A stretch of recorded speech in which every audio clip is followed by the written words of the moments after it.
Coming up today, we have stories about petty Thanksgiving dishes, an office Grinch, holiday party planning drama, Thanksgiving marriage drama, Thanksgiving menu drama, family disagreements, and we have more cake stories than we can count.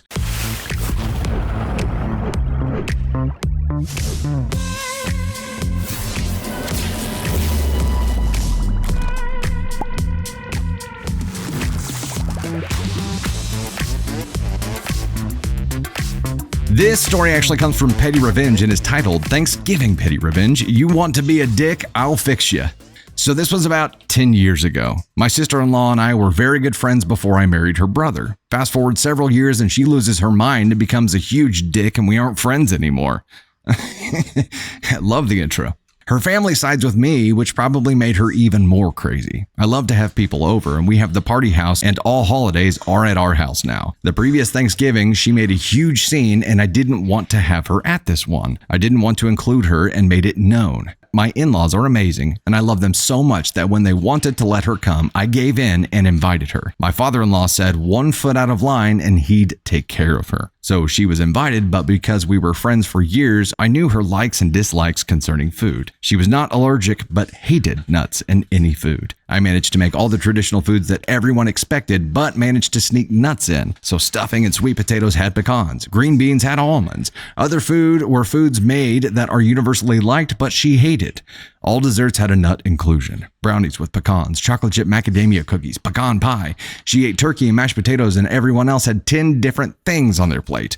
No dessert for her, which was probably what she was looking forward to the most. No one noticed as it was all holiday food, but I was super smug about it all. I told my husband and a few other guests afterward, and they thought it was hysterical. I did too. Okay, so you can obviously see where this could be dangerous, right? Because sometimes food aversions are actually some form of like a small allergy. As long as OP as you know 1,000% that there's no way, shape, or form that this was an allergy and it was just a dislike, cool. Then it's funny as hell. And only because she was a huge dick to you, right? Yeah, you definitely get the petty confetti for that one. We'll do it. You get the petty confetti. Definitely get the petty confetti for this. If somebody's a dick to you and then worms their way into a holiday meal, I mean, come what may. But I think the funniest part about all this is that she didn't say anything the whole time. She just got the turkey and mashed potatoes and didn't get anything else. And was like, okay. So OP doesn't report that any kind of massive drama happened, doesn't report that stuff got crazy, doesn't report that there was big drama at the actual event. She just did her thing and ate and then left. But yeah, she had control.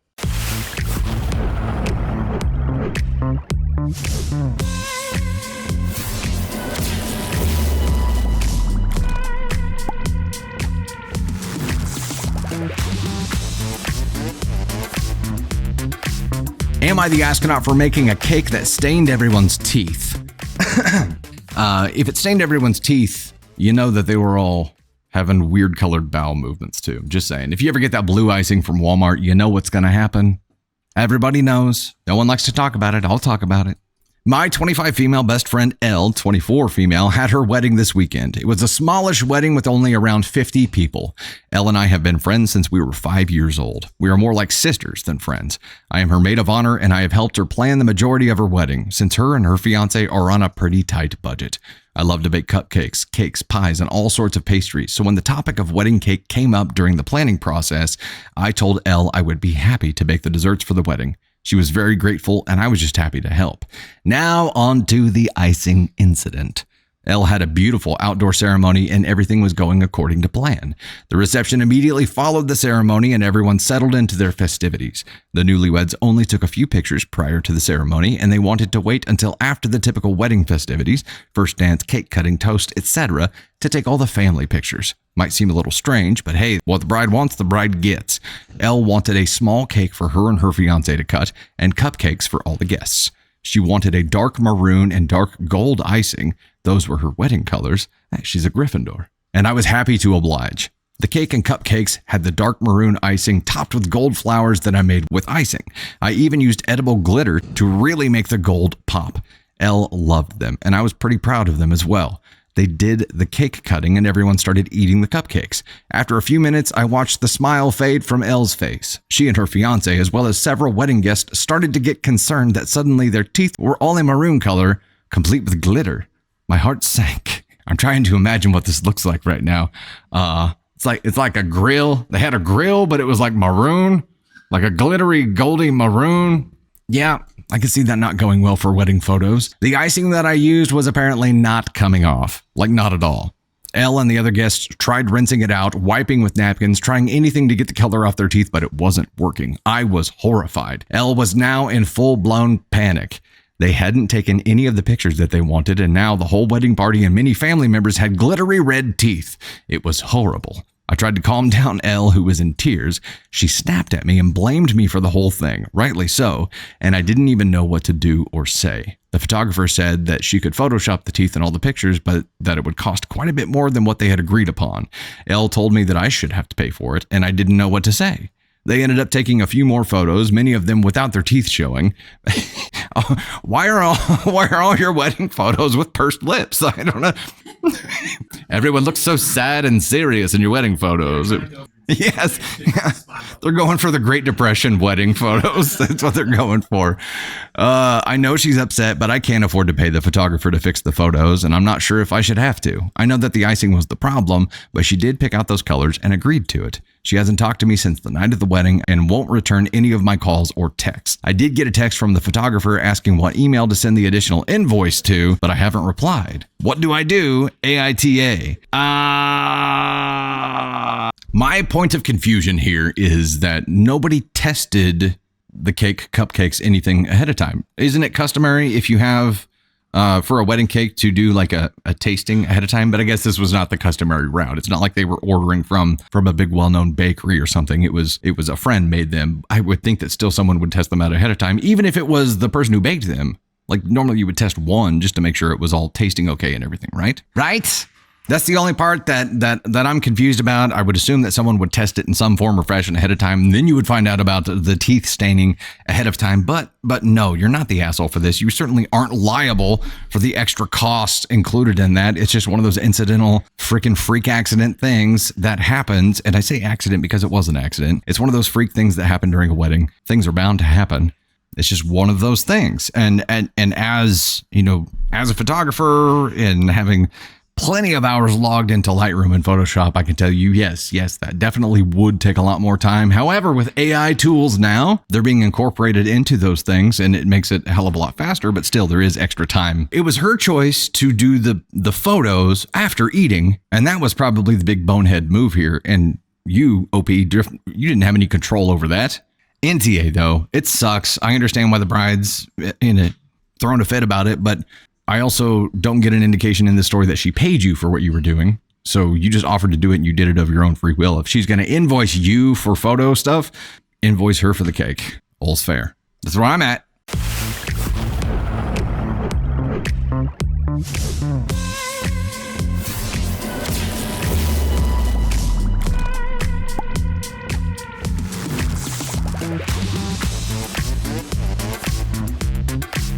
This follower-submitted story is titled, Am I the Astronaut for Refusing to Play Christmas Music in the Office Until After Thanksgiving? NTA. NTA all the way, Tony Sparks says. Yeah. NTA. Okay, here we go. I'm not a Grinch. Hear me out on this one. I want to start out by saying that contrary to what you may think by reading the title of the story, I actually do like Christmas music. I have nothing against it. Sometimes there's nothing better than listening to the dulcet tones of Bing Crosby, Elvis, and Michael Bublé. The thing I have a problem with is the timing of the Christmas music. I'm a firm believer that you should wait until the day after Thanksgiving before diving into the Christmas holiday festivities. Thanksgiving is one of my most favorite holidays. The food, family, football, I mean, what's not to love? It is becoming increasingly frustrating every year that as soon as Halloween is over, everyone wants to focus on Christmas, and they skip over one of the best holidays of the year. Stores are full of Christmas decorations, stocking stuffers, and even playing Christmas music weeks before Thanksgiving. What is the harm of just waiting a few weeks until Thanksgiving is over? Even at our office, my coworkers are increasingly putting on the pressure to play Christmas music when deciding what we should listen to for the day. It's too much. I look like the Grinch by refusing to play it, and they are all making me feel like an asshole. Is it too unreasonable to just wait until the day after Thanksgiving to start indulging in Christmas music? Should I stop saying bah humbug and give the elves what they want? Yes. Okay, I have to ask, is this you, Tony Spark? Okay, this is Tony Spark. Confirmed. This is Tony Spark, everybody. This is Tony. Okay, I think Tony Spark's going to come up and give us his 2 Thanksgiving cents here. Come on. Listen. Defend yourself. Listen. Defend yourself. All right. Listen. Like I said, I have nothing against Christmas music. I just want to say I played a Christmas song today. For Jessie. Granted, I gave her one song and I was like, we give one song and this is what way to go, Scrooge. Listen, because you know what? Here we protect Thanksgiving and we appreciate Thanksgiving. And what did we have yesterday? A wonderful Thanksgiving feast. We didn't have a Christmas feast. If we just skipped over it, we'd be waiting to have a Christmas feast. But we had a Thanksgiving feast because Thanksgiving is important. Because you need to give Thanksgiving its own time. Everything else gets its own. 4th of July, fireworks, Halloween, costumes. Why does Christmas get like 3 months? They shouldn't. Team Tony, hey. Team Tony for president. Protect the turkey. That's what I'm talking about. We're not just protecting the cake. We're protecting the turkey today. I don't need to walk into Walmart on November 1st and hear Christmas music. That doesn't need to happen. I understand that there's an underserved demographic for Thanksgiving music and songs. But listen, stay strong out there, people who are with me. Thank you for coming to my TED Talk. You're good. I don't think it's an aversion or anything against Thanksgiving. I think here's my theory. I think this all actually goes back to how the retail industry has taken what used to be Black Friday, which didn't used to be a thing way back in the day when we were kids. Black Friday was not a thing, I don't think. And then it was a thing. It was Black Friday, right? Thanksgiving just became like the day after Thanksgiving became an immediate pivot to Christmas. It was Christmas shopping, but the industry waited until then. Now, over the past 10 years, Black Friday isn't even a thing anymore because Black Friday savings start a month before. Halloween ends, Black Friday savings starts. So retail industry, yes, as soon as like on Halloween day, you can go into Target and all the Halloween stuff is halfway packed up and Christmas has already crept out. I think that is where this all started. It all started by retail pushing Christmas on us sooner, which just naturally puts it in front of you, which makes it more top of mind, which kind of gets you in that mode. There are people who just love Christmas and I get that, but I don't think it's anything against Thanksgiving. I don't feel as strongly as Tony Spark does about it though. But yes, Thanksgiving before Christmas, I agree with this. However, we tried to pull up a Thanksgiving playlist yesterday. We found like a couple great songs, but there isn't like a Thanksgiving music station like there is for Christmas. You know what I mean? There just isn't. It's weird. It's all Christmas music. It's interesting.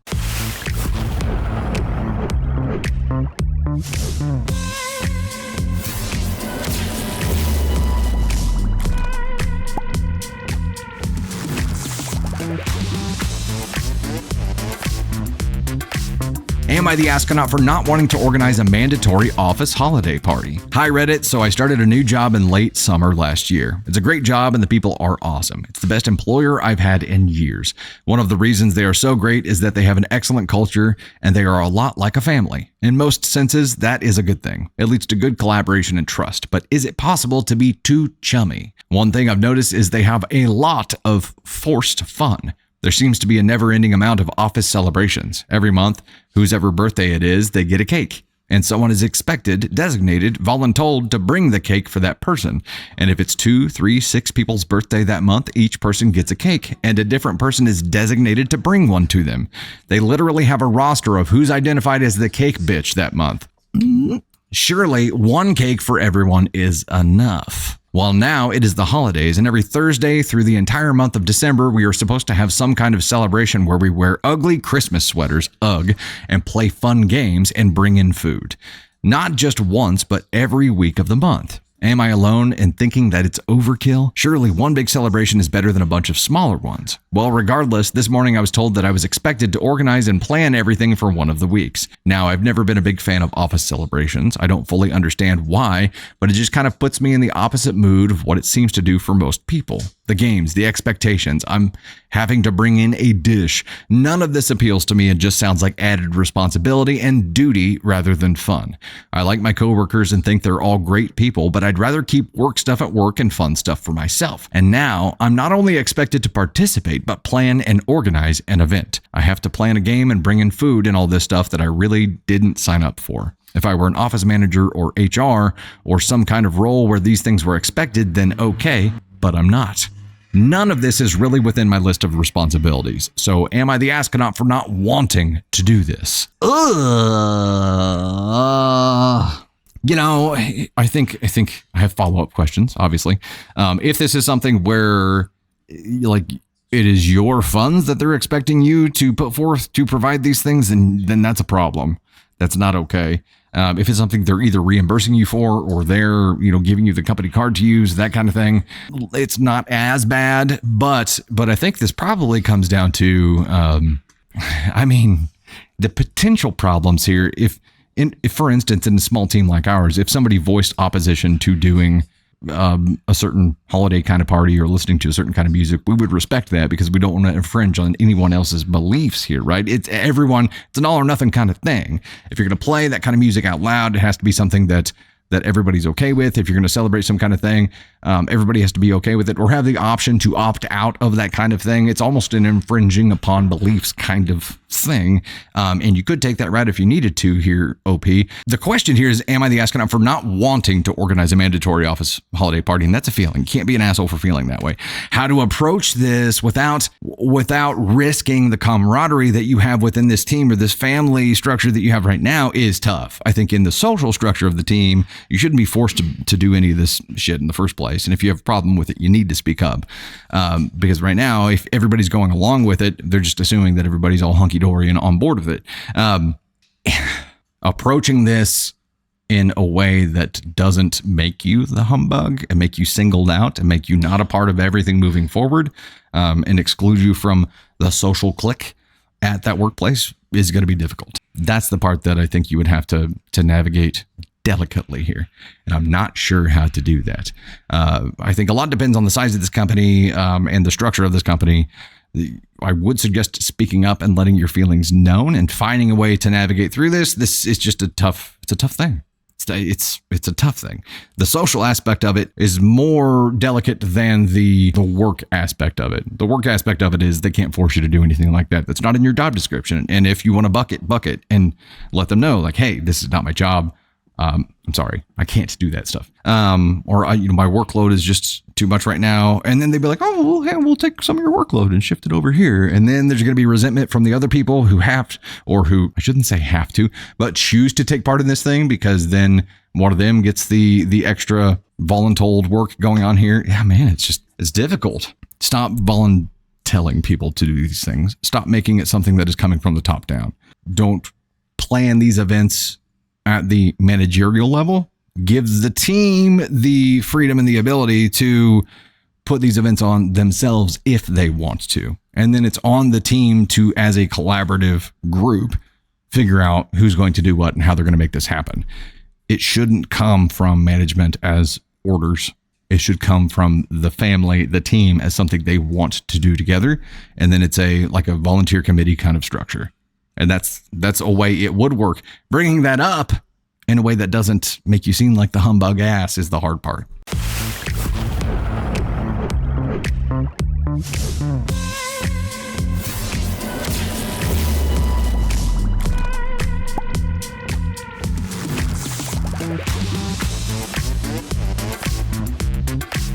Am I the astronaut? Me and a friend ate a piece of cake. My 26 male fiance, 24 female, Liza, loves to bake and does it as a side gig. The other day, me and my buddy, also 26 male, Josh, spent a long, hot afternoon golfing. We came back to my place and we were starving. Liza had just finished a Little Mermaid cake for her niece's birthday party tomorrow. It was a large cake, at least a half sheet size. Josh and I raided the fridge and pantry, but there wasn't much to eat. We ended up cutting off the end of the cake, about 3 inches all the way down. Oh no, come on, dude, bro. As big as the cake was, that part could be re-iced and still look fine, so we didn't see the big deal. But did you re-ice it and make it look fine? Something tells me you did not. Liza comes home about an hour later and starts flipping out on me and Josh, screaming that we ruined the cake for her niece. Josh hates conflict, so he left, while I tried to calm Liza down by asking her to please be reasonable and that it's not that much. Plus, she enjoys decorating and all she has to do is redecorate the one end, so it's not a lot to be done. Liza said me and Josh are greedy bastards and we had no right. I ended up getting frustrated and telling her to chill the out. Nobody cares about her stupid cake. Well, they're smart. There you go. That's going to diffuse the situation. Absolutely. Liza locked herself in the room and I heard her crying and calling her sister about the cake. Her sister ended up calling me and cussing me out for upsetting Liza and ruining her daughter's birthday cake. I guess Liza gave her sister Josh's number too because her sister called and flipped out on him too. Now Josh refuses to come over and hang out until Liza and her sister both apologize to him. What? He has trauma from past conflicts and doesn't feel safe being here around Liza at this point. Liza says hell will freeze over before she apologizes. All of this drama because we were hungry and ate a little bit of a cake. Am I the astronaut? Are we the astronaut? Me and Josh. Yes. Yes, yes, yes. Also, you just showed your fiance that you could give a shit less about her. And I wouldn't be surprised if this whole relationship falls apart now.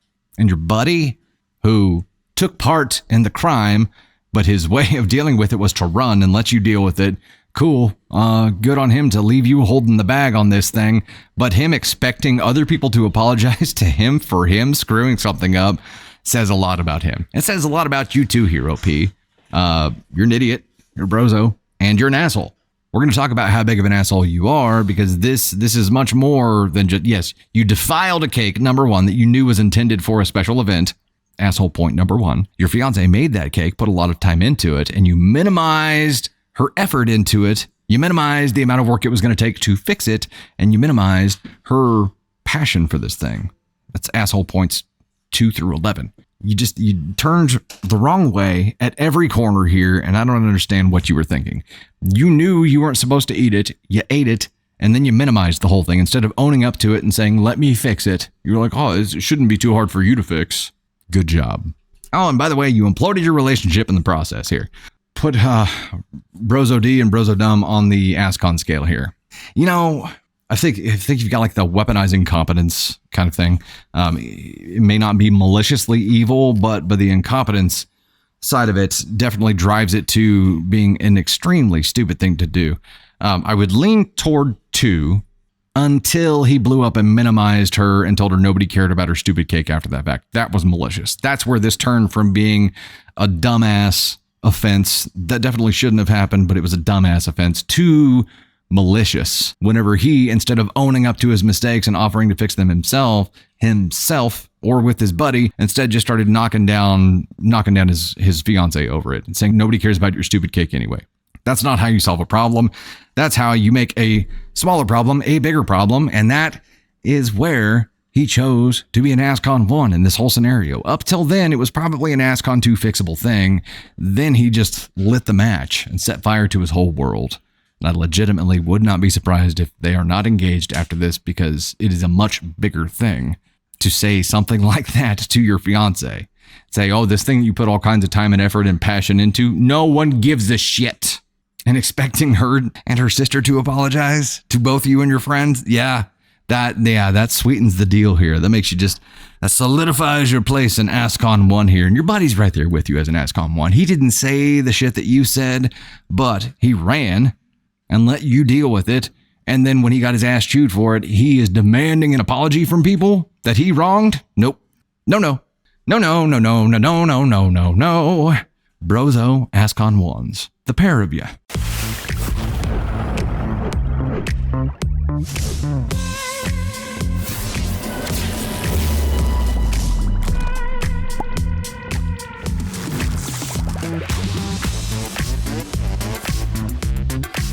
This story is titled, Am I the Astronaut for Telling My Wife That She Can Stay Home This Thanksgiving? My wife is a grade A+ picky eater. It's bothersome to a certain degree, but on holidays, basically the shit show begins. She'd refuse to eat certain meals and mom would take it personally, which results in a series of arguments between them. As a compromise this year, my wife offered to bring her own food to Thanksgiving dinner. I was stunned. I asked if she thought this through and she looked at me confused. I told her about how weird it'd be for her to bring her own food, especially when she wouldn't be sharing it with anybody else, and told her to think about how mom will react. She got very offended and upset. My wife said that it's not her problem and that she was just trying to make it work by bringing her own meal. I told her again that mom might not like nor even allow this. She blew up at me asking if I wanted to either eat food she doesn't like or go hungry. I suggested she give my mom's food a chance, but she said it wasn't about my mom's cooking, she just doesn't like certain foods. We had an argument and I ended up telling her that she could stay home this Thanksgiving and have whatever meal she likes. She got quiet and then lashed out on me, calling me insensitive and negative to say this to her. I repeatedly asked her to calm down, but she couldn't stop ranting about how I was basically willing to exclude her from a major event. How did you ask her to calm down? How do you ask someone to calm down and do that in a way that doesn't piss someone off? It's like, I mean, normally people tell people to calm down. They're like, calm down. Asking someone to calm down would be like, would you please calm down? It is worse somehow. Calm down, question mark? Who put a question mark on the teleprompter? The Human Torch was denied a main clone. She started cold shouldering me about it while at the same time guilting me, saying I'm treating her poorly after she offered the perfect compromise.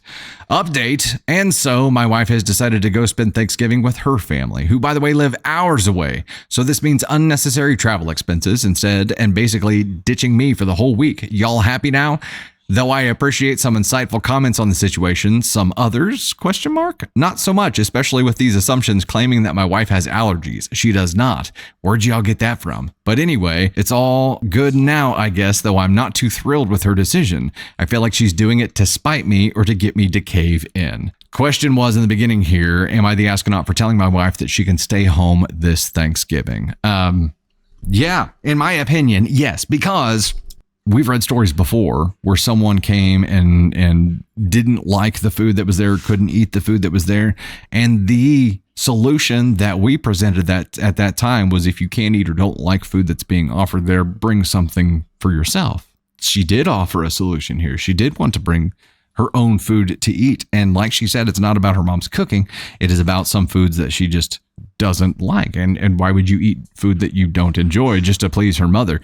I understand that mom might not be happy by this. I understand that she may be offended by this, but mom has to accept that this is a compromise too. This is a form of a solution. She's at least choosing to take part. She's choosing to be a part of the family event. She's just not eating the same thing that everyone else is. And that to me sounds like a solution.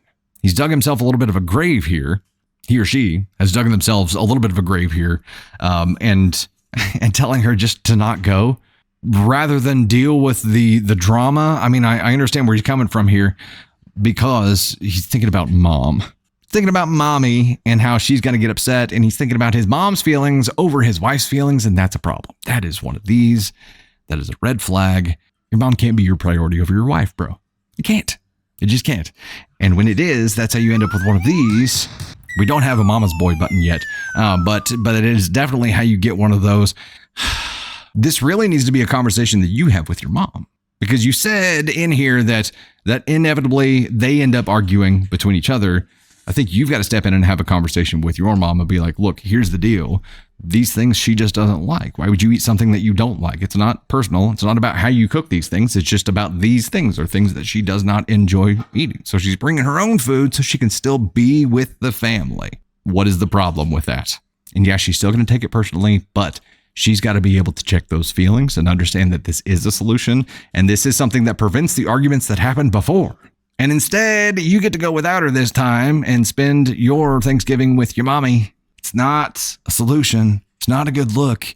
And this is probably the beginning of something bigger. I hope that it all gets figured out.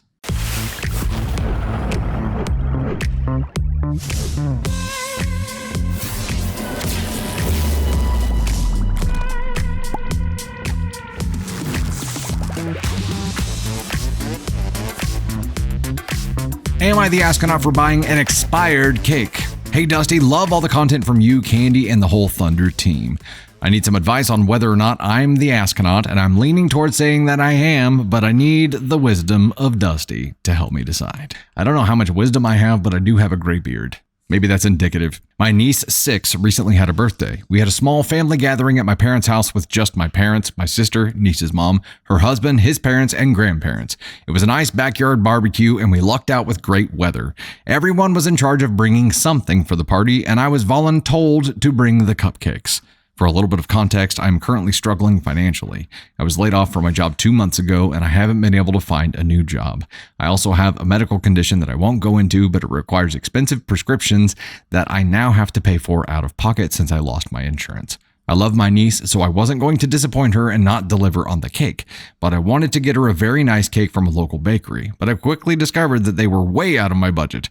I wish I could spend $100 on a nice cake for my niece, but I just can't swing it right now. I decided to check out the bakery at my local supermarket, and to my surprise, they had the perfect cake and the colors even matched the Little Mermaid theme. It was on the day-old shelf, and I got it for a great price. I couldn't wait to take it to the party over the weekend. On the day of the party, everyone was pleasantly surprised by the cake that I brought.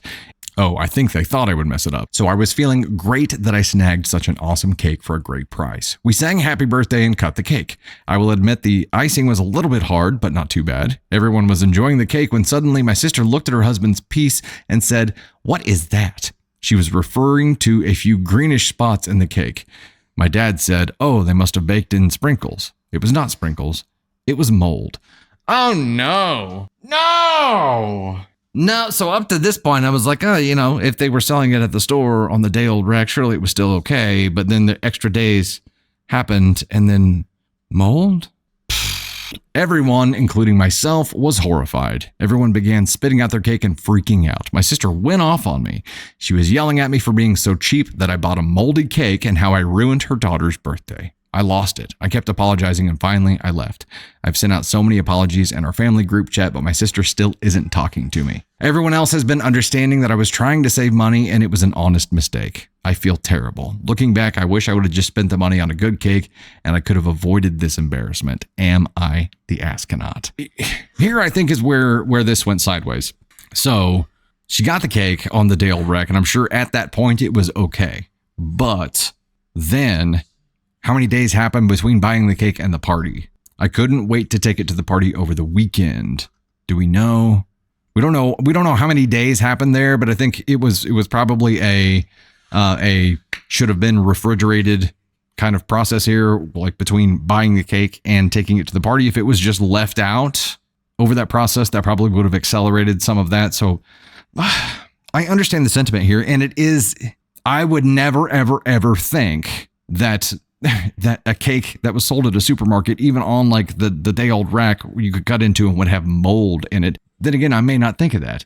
Candy Thunder, first thing you said was, oh, they didn't put it in the fridge. So I think that may be the misstep here, is that it was not put in the fridge to be able to keep and make it extend longer, but it was an honest mistake. You didn't maliciously give these people a mold cake.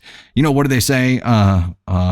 It's like another year older and molding. Isn't that part of the birthday saying? No? Okay. I don't know. It was an honest mistake, and I don't know. I know where you were coming from. You didn't do it maliciously here. You didn't give people that you love a mold cake on purpose here. I don't think there's anything for anybody to get pissed off about. In the very beginning of this story, if you were asked to do something that you financially couldn't comfortably do, I think at that point, that's when you stand up and you're like, hey, I can't. I wish that I could, but I can't. And you tried to do something with what you had available and tried to do something good and it fell apart. I don't think it's your fault. It wasn't malicious. It was an accident. Putting her kid's cake on you, that's where this went sideways. This should not have happened. If she knew your position, she should be securing the cake for her own daughter anyway, not putting it off on you, who is already strapped and it's not your kid. Your sister's the asshole here. And then getting pissed off at you for an honest mistake for something she should have handled in the first place? No, you're absolutely not the asshole. If the cake was not refrigerated, probably should have been refrigerated. Otherwise, 100% not the asshole. They shouldn't have asked you to do this in the first place. Her kid, her responsibility. Also, knowing that you're strapped, knowing that you're going through medical stuff that is expensive and still asking you to do this, your sister's an asshole. And then getting pissed off at you while everyone else is understanding, yeah, your sister's an asshole. Sister is an asshole. Where would we put her here? I don't think sister's evil, but I'm putting her all the way up at a 2 for how she handled the situation. Asking you to do this when it's not your kid, you're financially strapped, then harshly judging you for an honest mistake, putting her at 2. Putting her at 2. I don't think she's evil. Man, one more sentence and she might be, though.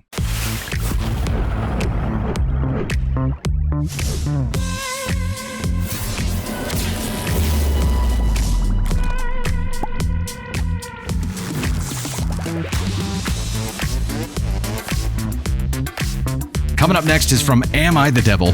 And it is titled, Am I the Astronaut for Expecting Accommodation for My Vegan Boyfriend from My Mom at Thanksgiving? Oh, this is kind of the reverse of the situation that we saw with the wife who was going to bring her own food. My, female 24, mom had invited us to Thanksgiving with her and the family. I called her saying that I'll accept the invite on one condition, and that is to make sure that my vegan boyfriend, male 25, is accommodated. She asked what that meant, and I sent her a list of options to cook for him since he can't be having any meals that contain meat, and the main dish at Thanksgiving is obviously meat. She got back to me later calling me ridiculous for expecting her to cook an elaborate meal for my boyfriend. I told her I was just making sure he'd have something to eat when the time comes, but she turned it back on me asking why I didn't choose a meal from the list I sent her and cook it for him myself and bring it. See, even the mom was like, just bring your own shit. This was a hard no for me because, for one, she's the host. And besides that, I'm busy with school and she should consider how I sacrificed my study time to come celebrate Thanksgiving with her and the family. Ooh, that line doesn't land well. She should consider how I sacrificed my time to come grace her with my presence. She said that I was out of line and hung up. Dad called me and was furious, saying that he couldn't believe this attitude I'm giving about the whole thing, but just said that I was making sure that my boyfriend, who's a guest at their event, was accommodated, and that's all. We argued and he hung up, telling me to get over myself. We haven't talked after that. My siblings want me to attend, but mom thinks it's unfair what I'm asking of her. Am I the astronaut? Edit, my boyfriend didn't think that bringing a meal would be appropriate. He thought my parents might see it as disrespectful. And I understand that angle, but they suggested it. Second of all, my parents are fine with me not contributing to Thanksgiving. They just wanted me to attend, and so do my siblings. I can choose not to go if I could, but then my parents will think I'm punishing them or something, which you would be. They will think that I'm holding my presence at the event over their head, which you are. What? Okay. This is a trickier situation than I initially thought it would be, because I personally feel like you don't get to send in like special dish requests to the host. The host is providing for you. You are thankful for what is being provided. If you have specific requests, I would think that you should bring those things yourself. I think the ask here is probably where it went awry. The hard no on her fixing something for her fiance is like, I just clearly don't have the time. I'm studying, and also I'm gracing them with my presence, so I don't have the time. That comes off a little bitchy and entitled, not gonna lie. And how it was approached with mom, it was made as if it wasn't a request. It was made as if it was a mandatory time. It was a mandatory thing. It was, if you want me to come, you have to do this for my boyfriend. I don't like it. I don't know what the correct couth route here is. I don't know what's the word I'm looking for? What cotillion class would tell you should do in this situation, but it feels like I don't know what the answer is. It feels wrong. If I were in this position, it would feel wrong for me to make a special request of the host to accommodate, to make a dish for just me. That feels wrong. If I have a special requirement, I feel like I need to bring something that satisfies that requirement. I can make a request as long as it's a genuine, like, hey, if there's the chance that you don't mind creating something that would fit within this, that'd be great. He's going to bring his own stuff, or I can make something. Coordinating is fine. Forcing it upon someone is not. And I think it goes back to several conversations we've had where you can have whatever beliefs you want. The instant you start forcing them on to other people, that's where you become the asshole. And in this case, OP forced her boyfriend's beliefs onto her mother, and that's where she became the asshole, in my opinion. They suggested that they make something and bring it, and they were like, no, we don't want to do that. She didn't want to do it because she didn't want to dedicate the time to it. The boyfriend, either she didn't explain to him that they had requested that they do that because he thought it would be rude if they brought it, but they requested that he bring it. So So clearly she didn't communicate that to him. She just didn't want to dick with it. And I do get this princess entitled attitude from her, or this vibe from her, because literally gracing them with her presence is the gift that she's giving here. Certainly. Gosh, I think the tone and the method of delivery here, I'm pretty sure there was a refusal to communicate or to relay details from the parents to the boyfriend that would have been solution. She just wants to force it upon her mom. I feel like it was an asshole move. I feel like it was an entitled princess kind of vibe here. And there was a solution available that she just ignored. Going two on here. If she continued pressing it, or she did it in a more visceral way, could have gotten to a 1. It depends on what happens with the situation. It could easily become a 1. Easily. But I'm leaving her at 2, trying to give her a chance to resolve a situation here. But my gosh, if our kids at some point in the future, they're not to that point yet, if our kids did that to us, I'd be like, no, I'm not going to spend hours cooking a whole elaborate dish for one person. Bring something, or if we can modify something that we're already making to work for them, that would be we'd be all for it. We'd be all for it. But like asking someone to dedicate a large amount of time and expense to accommodate one single person is not reasonable, especially when there's another solution present.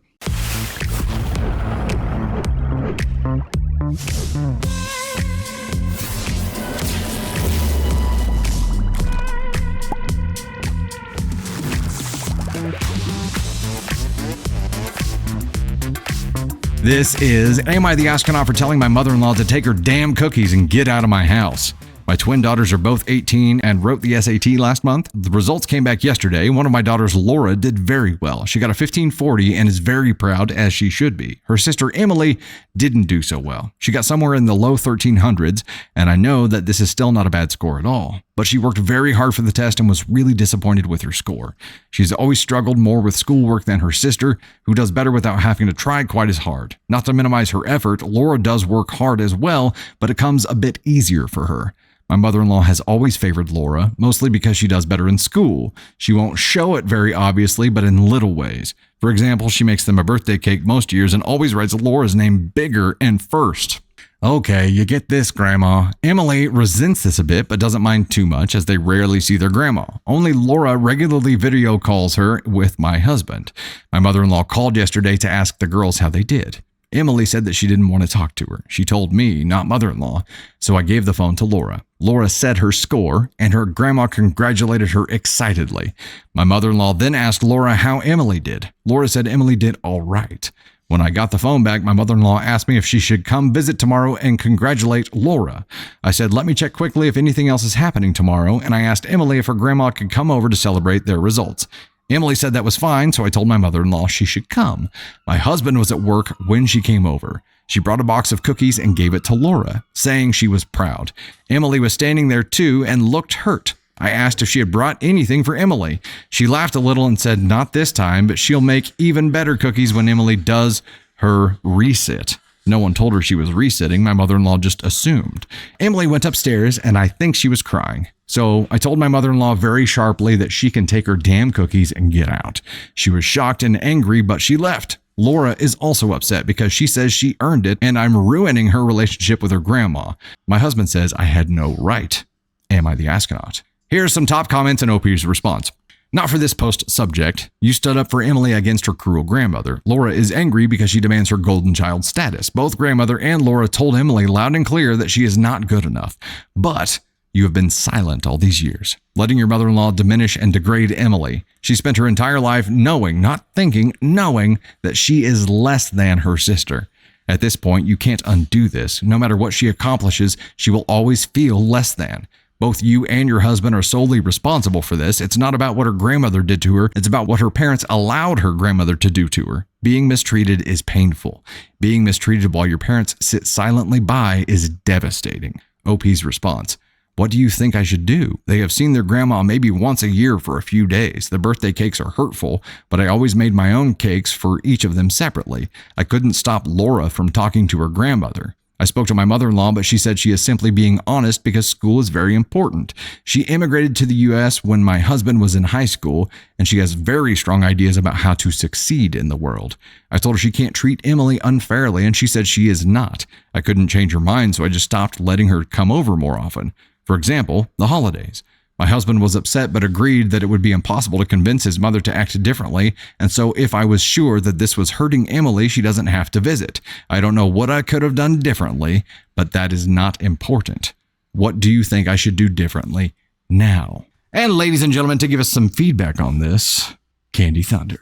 I think that as a parent, I feel that it was her job to protect her kids, and she did not. She didn't protect one of her kids, and she let this happen for years. And the dad is just as guilty as the mother-in-law because he defended the mother-in-law in this situation. So no, she's not the asshole in this instance, like in this exact situation, but she is the asshole to her kids, to Emily. Sorry, not her kids. They're twins, and she let this be something that's going to divide them probably for the rest of their lives. They could have had a bond as sisters, but instead she let this mother-in-law and her husband by proxy pit them against each other and make it a competition instead of making it about being sisters, about being family, about supporting one another. And man, I would have put a stop to this the first time the cake came over and the name was bigger than they're twins. I mean, she knew what she was doing, and I don't know why she latched on to Laura specifically, but man, F that freaking mother-in-law. Grades. I mean, that's what OP said. OP said she's naturally favored her because she does better in school.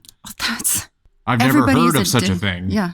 They're different people. Yes, they're twins, but they're not the exact same. They're not going to think the same way. They're not going to perform the same way.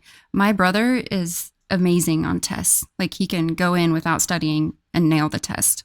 I have to study so hard that it hurts my brain in order to make that same grade. But my mom never in any way, shape, or form diminished how I performed versus how my brother performed. Like, she celebrated us the same. And I just, as a mom, I could never allow this to happen where Kieran, if she didn't perform as Ava did, that I would say that I would never celebrate that differently. Her method of trying to defend or stop this was to limit the frequency with which Grandma visited. That did not limit the severity of the actions. So this was she let her visit less often. It should have been if you pull this shit, you will not be here, period. Exactly. If you want to see this family, if you want to have a relationship with these girls, plural, you will treat them equally. She did a soft stop instead of a hard stop. And it wasn't even a, she turned it down to a drip. Yes. Instead of turning that faucet off completely, which didn't stop the hurt. It just made it less frequent. And it didn't do anything to change mother-in-law's behavior at all. It just made it less frequent. And that was all. And she, where did it say? Her husband said that she had no right to tell his mom to leave. And she had every damn right to tell his mom to get the hell out of the house for what she did. There's a lot of this, equal, if not more, lies with him. I agree. The husband is more at fault than the mom is, because at least she eventually stood up and said something. But this top comment is right. The damage is done. I mean, Laura has been seated as the golden child, and Emily will never be good enough. And the grandmother is the most at fault, but the dad's up there, and so is the mom. And Laura is too. I know she's a kid, but she knows what's going on because she got upset that she wasn't celebrated as the golden child. It's rough. Are you correcting spelling in the document? I did. I just think it just bugged the hell out of me. I said "gur" instead of "her." I think, parents are definitely to blame here. And OP's other point was I understand that it doesn't matter what I've done. What do I need to do now? Right. So what should she do now to start fixing this? Man, I don't even know. I've never been in this situation to try to fix this, but I would start with my husband, and I would start with Laura and try to get Laura to understand what's happening. While it seems to her that she didn't get what she thought she was going to get from Grandma, she has to understand that she's getting it while spiting her sister. Yeah. Well, and that comes down to, I think, a really simple explanation of the kind of person that Grandma is. And we talk about this quite a bit. There are people who rise by lifting others, and there are people who like to feel like they've risen by shoving other people down. There you go. So Grandma is that kind of, we do. We've had it a lot. Grandma is the kind of person who is teaching Laura to shove other people down to make herself feel elevated. And it's not right. It's not the kind of person that Laura wants to become. Starting there and starting with the husband in the same conversation. This needs to be a family meeting. Everybody's got to get on the same page, and they got to get on the same page quick. And until further notice, mother-in-law is banned from this house until she changes her freaking ways.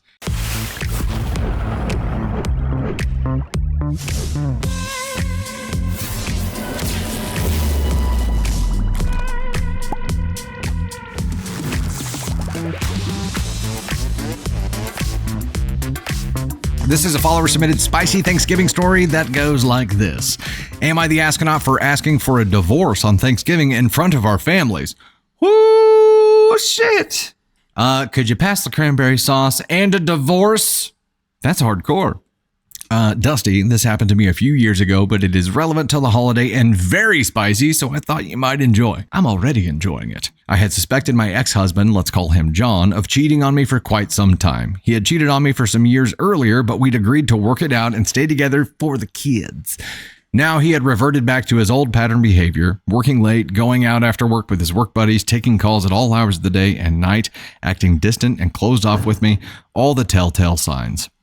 I had made it clear to him the first time that it happened, if it happens again, I'm leaving him. I also made it clear that I would not cover for him or attempt in any way to hide his infidelity or help him save face. We are open and honest with our entire family about everything else, and I refused to be secretive about this just to keep him from looking like the bad guy. So for several months, I had checked his phone looking for irrefutable evidence, and I finally found it. 2 days before Thanksgiving. I was angry, but I was not really surprised. I decided to wait until after the holiday to address it so that we could give the kids one more chance for us all to be together. Every year, we had hosted Thanksgiving lunch at our house for the entire family, his parents and mine, along with all of our siblings and their kids. In total, we had nearly 40 people in our home. This was a big undertaking for me, and I needed a lot of help from him, but not surprisingly, he was very distracted, and he was on his phone the whole evening before and the morning of Thanksgiving, not helping at all, ignoring all the things I asked him to do. Needless to say, I was fed up. So the whole family arrives and we sit down at the table together to eat, and he immediately excused himself to take a call. That was the last straw for me. The least he could do was pay attention to our family. When he returned, I took my spoon and tapped my glass like I was about to give a formal toast. But instead, I thanked everyone for being there and then said that it would regretfully be the last time we host Thanksgiving, as I was asking John for a divorce. I spoke about it casually as if everyone already knew. I asked them to excuse John's inattentive behavior, try not to blame him for his infidelity, and to give us both grace as we spend this final holiday together. Now, I know this was probably not the best way to break the news to our kids, but they were both older, high school, and this was not their first rodeo. As I mentioned, John had cheated before. They seemed to take it in stride. The rest of the family, however, specifically John's parents, took the news very badly. In their eyes, John could never do any wrong. My mother-in-law immediately started sobbing, like wailing. John's dad started screaming at me because I just ruined the holiday for John. Though I'm pretty sure John was still having his holiday. John was trying to get his mom to stop crying and got so frustrated with her that he stood up too, quickly knocking the whole dish of green bean casserole into the floor. Food went everywhere and the dish shattered. Coincidentally, that was the dish his mother brought, so naturally, she started crying even harder. This upset John's brother, who's always been a mama's boy, and he started yelling at me too, blaming me for the broken casserole. The screaming went on for about 15 minutes, during which time my parents, who were pretty laid back, somehow managed to gather what they had brought and sneak out of the house without being noticed. They did the Irish goodbye. They moonwalked. Yeah, did the Nick Panic moonwalk with their casserole. The rest of the family rode it out, but by the time it was all over, most of us were not even hungry anymore. The yelling match was followed by a long bout of awkward silence and stillness before my sister suggested we just pack everything up in portions so everyone could take their meals home. John ended up packing a bag and going to stay at his parents' house. I filed for divorce the following week. This will be my third Thanksgiving since, and while I regret the unexpected fiasco that my announcement caused, I will never regret exposing John's dishonesty to his family. In all reality, he probably ended up convincing them that I was the one actually cheating anyway. So am I the astronaut for asking for a divorce at Thanksgiving lunch? No. This is... You are not the asshole for your idiot brozo ex-husband cheating on you and then acting like a further cheating brozo idiot ex on Thanksgiving not helping because he's distracted by his side pieces. Yeah.